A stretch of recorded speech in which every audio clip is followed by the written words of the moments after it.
Bennington Austin Cotwell IV, better known as Bink, is the son of Lorraine and Bennington Austin Cotwell III, a couple of socialites that live in a mansion in a suburb of Chicago. The person that spends the most time with him and actually knows him well, however, is his nanny Gilbertine, a very caring woman that is willing to read him his favorite book, Baby's Day Out, or as Bink calls it, Boo Boo, over and over even if she's tired of it.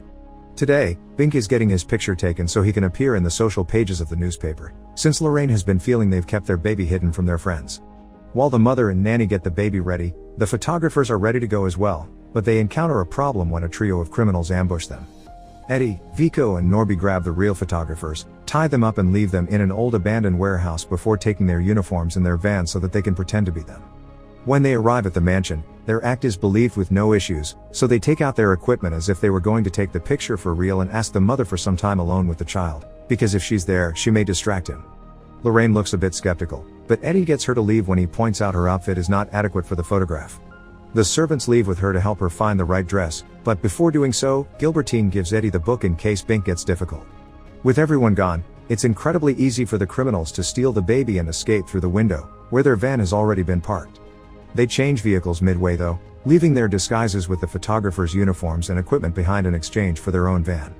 Lorraine finds a note left behind telling her not to call the police, and Bennington comes back from work after receiving a note asking for money as well. The cops and the FBI soon arrive at the house and start their investigation, stopping Lorraine just in time from going out there and searching for the baby on her own, which could be dangerous. Meanwhile, the criminals are in their secret hideout, the last floor apartment of a tall building with a huge clock on the front. After changing Bink into less flashy clothes so nobody can tell he's a rich baby, Norby takes him to the bedroom and reads the book to him, trying to make him take a nap, but he is the one that falls asleep instead. Bink looks through the book on his own and notices there are birds outside the window just like the ones in the story, so he crawls out and uses the fire escape to climb to the roof after the birds. When he finds a skylight, he looks through it and sees Eddie and Vico in the room, gaining their attention when he spits on them and giggles. The criminals panic and go after him, only to find him crawling on a wooden board to reach the other roof where the bird has flown to. Eddie comes closer to grab him and ends up being hit by the board when the shift of Bink's weight makes it move up and down, and seeing it as dangerous, Vico throws the board away after Bink makes it to the other side, eliminating the chance for them to follow him through the same path. The trio decides that the roofs are close enough to each other to jump. Norby and Vico manage to cross over, but Eddie is still dizzy and falls on an alley dumpster. Meanwhile, Bink makes his way inside the building, reaching an apartment and managing to leave it when the owner opens the door to the mailman. They're too busy talking to each other to notice him crawling around their feet until he reaches the elevator, which he rides to the ground floor before finally leaving the building. Norby and Vico rescue Eddie out of the trash can just in time to see Bink get on a crowded blue bus because it matches the one in the book, so they hurry to get into their van and follow him around town. The bus driver notices them and drives away from them, losing them for a couple of blocks until the trio manages to find a way back into the main street, stopping the van right in front of the bus when it stops to let a big lady out, who carries a bag where Bink has crawled into. Norby talks to the driver and asks about the baby, but the driver just takes off. While he calls the main office to see if there are any reports of a missing baby, the trio sees the big lady walk behind their van and notice Bink comfortably sitting in her bag. They start following her, trying to think of a way to take Bink without her knowing, but she does notice them and proceeds to drop her things in order to beat them up. Scared of her strength, the criminals run away while Bink takes the chance to crawl out of the bag and enter a department store. There, he's found by the employee in charge of the mall's daycare, who thinks Bink has escaped her facilities. She takes him with her and leaves him with the other kids after changing his diaper, but Bink escapes again by climbing into another baby's stroller when the mother comes to pick her up. After drinking all the juice from the other baby's bottle, Bink waits for the stroller to stop and climbs back out, making his way to the doors and waiting for an adult to open them so he can go outside.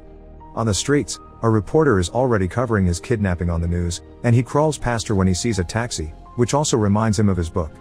He causes the reporter to drop her microphone and the cameras are on him for a second, enough for the criminals to see him on a shop's television. They rush after him but they don't make it in time. Bink crawls into the taxi and looks at them through the window as the car drives away. In the meantime, the Cotwells receive a call from a man claiming to have seen the baby and go check it out. The man points at an apartment after getting some money out of them, but it was of course a lie. It's a random baby belonging to a perfectly good woman. When the taxi parks to drop off its passengers, Bink crawls out and sees the zoo across the street, which also is in his book. The criminals arrive then, having followed the taxi with their van, and see him cross the street without any issues. They try to do the same, but it's more difficult for three grown men to be ignored by the cars, so a vehicle ends up driving over their toes, causing them to run away in pain and fall into a ditch. After they get out, They enter the zoo and follow Bink's tracks on the dirt that take them to the ape house, where Bink is contently sitting inside a cage with a gorilla. This gorilla likes the baby and treats him as if he were its own, feeding him fruits and keeping him safe. It isn't as nice, however, when Vico puts his arm inside the cage to try to grab Bink. The gorilla just watches him for a few seconds before coming closer and smashing his hand with its fist. Their next idea is to use a mop they find nearby. Norby sticks its handle inside the cage and puts it through Bink's clothes to pick him up, but the gorilla quickly notices and takes Bink back before hitting Norby with the mop. Afterward, they wait for the ape to fall asleep, and now it's Eddie's turn to try to get the baby out. At first, it seems he's successfully bringing Bink closer, but the gorilla wakes up, grabs Eddie, and furiously tosses him against another cage after roaring on his face. At that moment, the zoo opens the back of the gorilla's cage so it can be in the outer area for a while, giving Bink the opportunity to safely escape. While the Cotwells find Bink's picture on the paper but not in the way they wanted, Bink hangs out in the park, watching all the other kids play and have fun. He starts crawling away again when the criminals arrive in their van and start following him, almost catching him before he goes through some bushes and a tunnel 3 grown men can't walk into. The trio runs to the other side park and waits for him to come out of the tunnel at the other end, grabbing him right before the police arrive. Playing the innocent bystander card, they sit on a nearby bench and hide Bink between Eddie's legs, covering him with his jacket.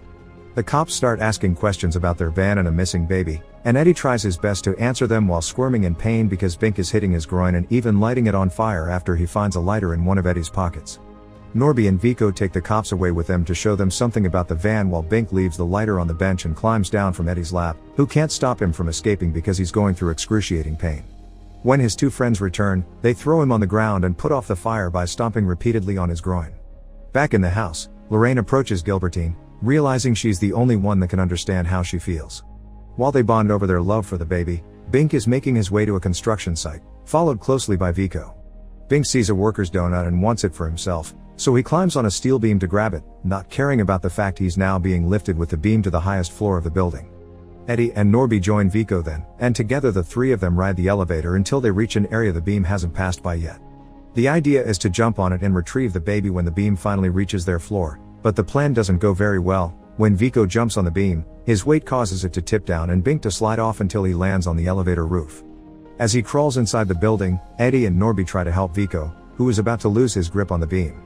Norby tries to grab him to bring him back inside, but he slips and ends up hanging off the beam with him for a moment before he loses his grip and falls on top of some wooden boards. This movement is enough to give the steel beam a push, and Vico manages to jump back into the building, landing on top of Eddie. Norby isn't so lucky though, he slips off the wood only to land on another steel beam before falling again and landing inside a vat of wet cement. Eddie and Vico try to follow Bink around while avoiding the workers, but Vico does as well as Norby does. He tries to jump back on the elevator, but he hits his head a couple of times and in his dizziness, he ends up falling off the building and landing in a dumpster. It's up to Eddie now. He comes incredibly close to Bink and is about to catch him, but he slips on some drool the baby has dropped, causing him to fall and hit his head with a hammer. When he tries to get up, he holds onto a hanging rope for support, but pulling it proves a mistake when it turns over a vat that showers Eddie with glue.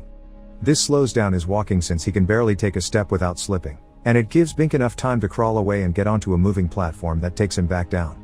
Desperate, Eddie sees the moving hook of a crane and jumps on it, thinking it will also be lowered to the ground, but at the moment, the workers reach the end of their day and leave the site, so Eddie ends up stuck on the crane watching the sunset.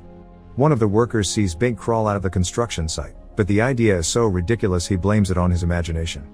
The criminals give up on the baby and decide to return home. The FBI visits the Cotwells to inform them of all the places where Bink has been seen through the day. Gilbertine immediately puts two and two together and realizes he's following the journey of the book, so the last place he'll visit has to be the old soldier's home. The family and the cops drive there and effectively find him among the elderly, who are singing a song for him. Once the family has reunited, they all get back in the car together with the FBI agents, and when they drive through the highway, Bink recognizes the building he had been kept at because of the clock outside. He starts pointing at it and calling it Boo Boo, which indicates the adults' book is there. The FBI turns around and after calling for reinforcements, they surround the building and man the criminals to surrender and return the book. Eddie has no other choice but to toss at them the book through the window before he and his companions put their hands on their heads, waiting to get arrested. When the family returns home, they follow the ending of the book, which consists of putting the baby to bed. Once his parents are out of sight, Bink goes to his shelves and chooses his next favorite, Baby's Trip to China.